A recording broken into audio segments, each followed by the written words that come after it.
ውዶቼ በባለፈው ክፍል እንደተመለከታችሁት እንግዲህ ከድር ጋር ያው ለማፍጠር ለማስፈጠር ነው የሚባለው እና ከድር ጋር እንግዲህ ሄዶ ነበረ ደረጀና ምጥን እንዲሁም ውሃ ሆኖ ማለት ነው። እና ደረጀ እንግዲህ ያው የፈራው ነገር ጎረቤት እንግዲህ የሚያወራው ከድር ዛሬ በቀልድ አዋስቶ ቢሆንም እውነታውን ነግሮታል። ደረጀ ምንድን ነው ያለው?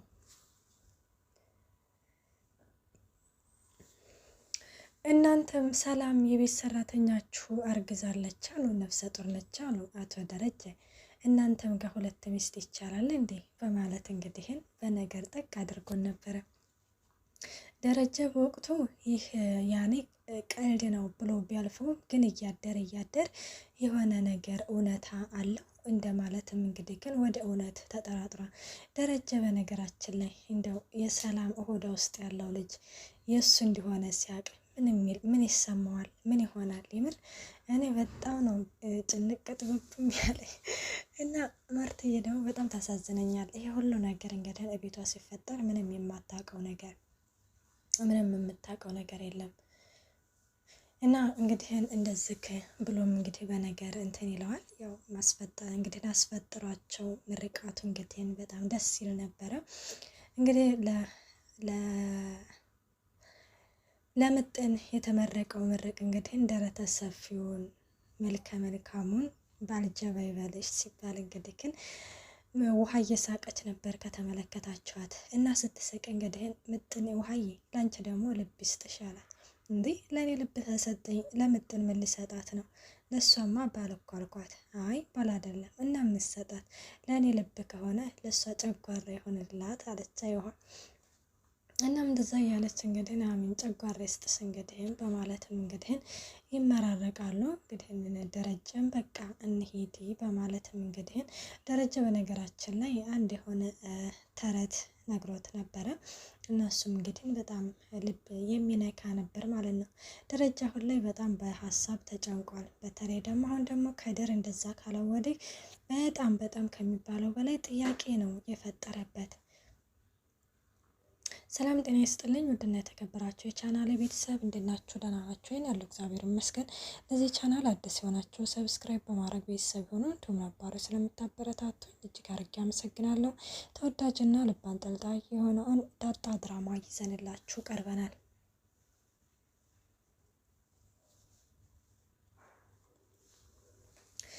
በባለፈው ከተመለከታችሁ ደግሞ ቤተሰብ ሰላምዬ እንግዲህ ለናታን አንድ ትልቅ አደራ ሰጥተው ነበረ። እሱ ምንድነው? ስለ ዳጣ ነው። ስለ ዳጣና እንዲሁም ደግሞ ሆዷ ውስጥ ስላለው ነገር ነበረ። እና እንግዲህ ማንም የማያውቀው ሚስጥር እንግዲህ ዛሬ ላይ ናታን ትልቅ አደራ ተሰጥቶታል። ናታን ይህንን አደራ የሚወጣው ይመስላችኋል? ግን ጎበዝ ልጅ ነው። አበቂልስ ደግሞ ናታን የጀርመን ውሻ ነው ያለው። ናት በቃ አንድ ነገር ያዘች ማለት አበቃ። ያንን ነገር ካላጣራች ያንን ነገር ካላወቀች በፍጹም የምታቆም ልጅ አይደለችም። እናም እንግዲህ አሳየኝ እያለችው ነበረ። በወቅቱ ምንም ሚስጥር የሚባል ነገር የለም። ቆይ አንቺ ለምንድነው እንደዚህ የምትሆኙ እያላት ነበር። ናታን ይኸውልህ ፈልጌ ያገኘዋለሁኝ ሰላም የሆነ ነገር ሰጥታለች አደራ ብላ በማለትም እንግዲህ ስትነግረው ምንም የሰጠች ነገር የለም የበራስሽን ህይወት ኑሪ ብሏት ነበረ። እሷ ደግሞ በፍጹም የምትሰማ ልጅ አይደለችም። በቃ የሆነ ነገር ያዘች ማለት እስከ መጨረሻው ማጣራት አለባት። እናም ያው እንደምትፈልገው ስላወቀ ከዳጣ ጋር ወደ ውጭ ወጥቶ ነበረ። በወቅቱ ማንም ሰው የለም ነበረ እና በዛን አጋጣሚ እንግዲህ ቤቱን እንዳያችሁት ምስቅልቅሉን አውጥታ የናታንን ክፍል መጽሐፉ ሳይቀር መኝታው ሳይቀር የሆነ በቃ በጣም አደበላልቀው ምናምን ነበርና እንደዛ እንግዲህ አድርጋ አንድ ወረቀት አገኘች። ያንን ወረቀት ስታገኝ እንግዲህ የራስሽን ነገር የሰው ሚስጥር ከመጎርጎር የራስሽን ነገር ዞር ብለሽ ተመልከች። ይኸውልሽ ይህንን ነገር አበቂልሽ እንደምታነቢው አውቃለሁ። ናታን በዚህ ልክ ነው የማቅሽ በማለትም ይህንን ቴክስት ያስቀምጥላታል። በዚህ ጊዜ በጣም ትናደዳለች እና ስትናደድ ናታን እንዳለውም እንግዲህ ሲመጣ ክፍሉ በአንድ እግሩ ቆሟል እና በአንድ እግሩ ቆሞ እንግዲህ እንዳልኩትም አንበባዋለች በማለትም ነበረ። እና እንግዲህ እነ ውሃ ደግሞ ያው ከነ ከድር ጋር መጥተው ተምር ይዛ መጥታ ነበረ። ለቤተሰቡ በሙሉ አንዳንድ ሰጥታ፣ ለውሃ ግን የሆነ በርከት አድርጋን የሰጠቻት፣ ሁለቱን ሶስት እንደዛ ነው የሰጠቻት። ግን ለሌሎቹ ግን አንዳንድ ነው የሰጠቻት። ውሃ በነገራችን ላይ ለዳጣ ያላት ፍቅር በጣም ይለያል ከሚባለው በላይ ማለት ነው። እሷም በጣም ትወዳታለች። እናም እንደዛ እያለች እንግዲህ ትሰጠውና ይኸውልህ ናታን ከድር አባዬን ምን እንዳለው ታውቃለህ ስትል፣ አይ ውሃ የትልቅ ሰው ወሬ እንዳታወሪ፣ የትልቅ ሰው ወሬ መርዝ ነው ይላታል። እንዴ መርዝ ነው እንዴ? አሁን እና ወደ ዳጣ ጋር ደግሞ ትሄድና ይኸውልሽ አንቺ ዳጣ የትልቅ ሰው ወሬ መርዝ ነው፣ እሺ እንዳታወሪ ትላታለች። ማን ነው ደግሞ እንደዚህ ያለሽ? ናታን። አዎ ትክክል ነው፣ የትልቅ ሰው ወሬ መርዝ ነው እንዳታወሪ ትላታለች ሰው ማለት ነው። እና ይኸውልሽ አሁን ተምር በልቻለሁኝ፣ አትችኝም፣ በጣም ኃይለኛና ጉልበት ይሰጠኛል እያለች ነበር ደረጀ። በነገራችን ላይ በባለፈው ያው ተምር ጾመው ተምር የሚባሉት ኃይልና ጉልበት እንዲሰጣቸው ነው ብሎም እንግዲህ አስረድቶ ነበር። ያንን ነገር ይዛለችዋ ማለት ነው። ውሃ በዛነት የተናገረችውን ነገር አንድ እንትን ያላልኩት ነገር አለ። እንግዲህ ስለ ከድር ሊያቃጥሩ ነበር እና እኔም ምን ልትገዙኝ እንደነበረ ልንገረው ለደረጀ ሲልም እንግዲህ ግን ውሃዬ እንዳትናገር ከሆነ ደግሞ ስለዚህ ስለ ልጅ ታወራለሁ ትለዋለች። ከበይ ጊዜ ከድር በቃ ትቸዋለሁ ውሃዬ ምጥንዬ በቃ ትቸዋለሁ ራፍ ምናምን ይላል ማለት ነው። ከዛ በይ ጊዜ ደረጀ ምንድን ነው ያለው? ውሃዬ እንደዚህ ልብ ገዛሽ ማለት ነው፣ ሕክምናው ሰራ ማለት ነው በማለትም እንግዲህ ግን ተደሰተውባት ነበረ። እናም እንግዲህ ያው ተምር ኃይል ይሰጣል ስለተባለ እንግዲህ ውሃዬ በቃ አትችኝም እያለቻት ነበረ። ይህ ጊዜ ዳጣ ለእኔም እኮ ይኸው ሰጠሽኝ እኮ ስለዚህ እኩል ነን አትችኝም እያለቻት እንግዲህ ዳጣዬም ለውሃ ትመልስላታለች ማለት ነው። ውሃ እንግዲህ በዛን ጊዜ ተምሩን ከእጇ ላይ ለመንጠቅ እያቃጣት ነበረ።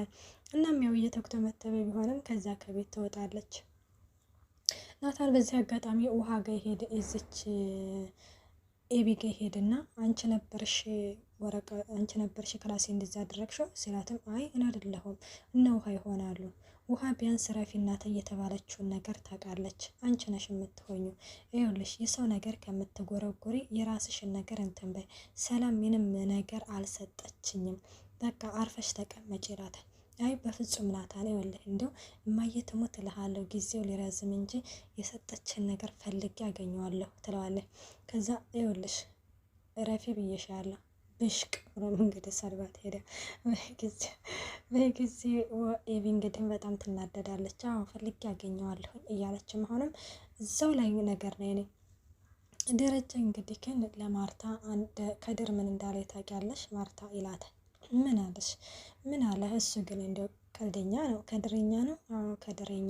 እሱማ በወቅቱ ቀልድ ነው ብዬው ነበረ፣ ግን እያደር እንትን ስለው ምር ነው እውነት ነው በማለትም ይነግራታል። ምንድን ነው ሲላትም ጎረቤት የሚያወራውን ነገር እሱ በግልጽ ነገረኝ። ምን እንዳለ ታውቂያለሽ? ምን አለክ? እናንተም ጋር ሁለት ሚስት ይቻላል ብሎ አለኝ ይለዋል። በጊዜ ማርታ አይዞ በቃ ደሬ አትጨናነቅ። አሁን ሰላም እንግዲህ ግን ግዴታ እዚህ ከወለደች የልጁን አባት አምጥታ ታስተዋውቃለች፣ የዛኔ እንገላገላለን እያለች ነበረ። ሰላም ግን እኔ እንጃ ከወለደች በኋላ በዚህ በድራማ ላይ የምትቀላቀል አይመስለኝም። እኔም አለሁ ግን ብቻ እኔ በዛም ሆነ በዚህ ግን ከዳጣ ጋር ተዋውቀው ዳጣ በህይወት ሰላም በህይወት እንዳለች እንግዲህ ከሞተች ማለት ነው። ግን መሞት የለባትም ብዬ ነው የማስበው እና ዳጣ እናትነቷን ብታቅ ብዬ ነው የማስበው። እና አባቷን እንግዲህ ግን የልጁን አባት አምጥታ ታስተዋውቃለች ሲል ደረጀ በዚህ ጊዜ አዎ እንደዛ ነው ማድረግ ያለባት። እኔ በህይወቴ አንዴ ልሳሳት እችላለሁ፣ ግን ሁለቴ አልሳሳትም አለ ምስኪን ደረጀ። በጣም ነው እኔ አሁን በጣም ነው ያሳዘነኝ የምር። እናም እንደዛ ሲላት እንግዲህ በዚህ ጊዜ ማርታ ዴሬ አንተ እኮ በህይወትም አንዴም ተሳስተህ እንኳን አታውቅም፣ አይክ ያ ሁሉ ሰው እኮ የሚቀናበክ እኮ ሰው ነክ እያለችም እንግዲህ ግን ትነግረዋለች። እሱም ምን እየሰራች ነው? እያጠናች ነው? አዎ እያጠናሁኝ ነው። ዳጣ እኮ ለናታን ስጦታ የሰጠችው መጽሐፍ ነው። አንተ ግን ሳታጠናው ተጠና እንዴ? ጨርሻ ሁለተኛ ገጥ እኮ ደርሻለሁ በማለትም እንግዲህ ይመልስላታል። አረ አዎ በልሽ ደህና ደር ተኛ ምናምን ይባባላሉ።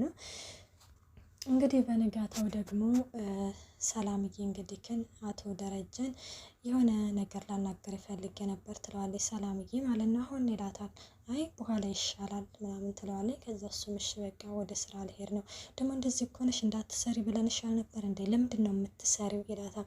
እና እኛ ሰራተኛ እየፈለግን ነው። እንደዚህ እኮ ነሽ በፍጹም እንዳትነግሪው እንዳትሰሪ ይላታል። እሺ ምናምን ትላለች። እሱም እንግዲህ ከናታን ጋር መኪና ውስጥ ተቀምጦ ደረጀና ናታን እንግዲህ በጣም ያስጨነቀው ነገር እንዳለ በጣም ደግሞ ለህይወቱ ማለት ለትዳሩ፣ ለልጆቹ፣ ለቤቱ ይህ ነገር በጣም እንደሚያሳስበው እንግዲህ ይነግረዋል። ናታንም እንግዲህ አንተ እኮ እማዬ እኮ እንደዚህ እኮ መልካም ሴት እኮ ነኝ፣ ነገሮችን እኮ በንግግር የምፈታ ነኝ፣ ለምን ተነጋግራችሁ አትፈቱትም? ማለት ምኑን ሲል የሚያስጨንቀን ጉዳይ ይለዋል። እኔ እኮ የሚያስጨንቀኝ ጉዳይ ሲል እንግዲህ ስልክ ይደወልበታል። እሱም ምንድን ነው እንግዲህ ዳጣ ነች። ዳጣ እንግዲህ ማርታ አባትሽን ካላስተዋወቅሽኝ ብሏት እንግዲህ ደውይለት እና እንዴት አንቺን የመሰለች ልጅ ላፍ ላይ የደረሰች ልጅ እንዴት ወልዶ ዝም ብሎ እየጠላታል? ምንድን ነው ችግሩ? ደውይና በይ ስጪ ትላታለች። በጊዜ መላውቀጦ ሲጠፋት ዳጣ እንግዲህ ብልህ አይደለም ወደ ደረጀ ጋር ትደውልና ሲሳይ እትዬ ፈልጋ ነበረ ታናግራታለህ ትለዋለች። ከዚህ ጊዜ ነበር እንግዲህ ቆይ በኋላ እደውልልሻለሁ ብሎ ደረጀም እንግዲህ በሀሳብ ጭልጥ ብሏል። እንግዲህ በጊዜ ናታንም አይዞህ ብሎ ሲያጽናናው ተመልክተናል። ውድና የተከበራችሁ አድማጭ ተመልካቾቼ በቀጣይ ፓርት እስከምንመጣ መልካም ቆይታ።